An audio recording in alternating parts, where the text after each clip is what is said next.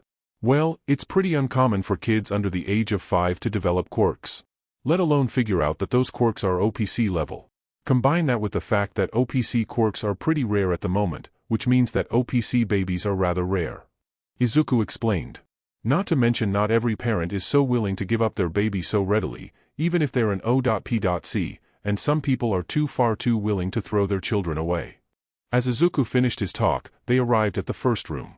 Izuku opened the door to the room, revealing it to be a perfectly average baby room. Complete with a crib, toys, a padded floor, and lots of other things that were safe for a baby to have around. However, there was one notable thing missing from the room, that being the baby itself. Oh no! Izuku immediately rushed into the room, to try and see where in the hell the baby went, only for the baby to drop on top of Izuku's head. Ahahaha! Mishayo giggled, as she started tugging on Izuku's hair. Izuku breathed a sigh of relief, and grabbed onto Mishayo, bringing her up to his face. Oh thank goodness! Now how did you do that? Pfft!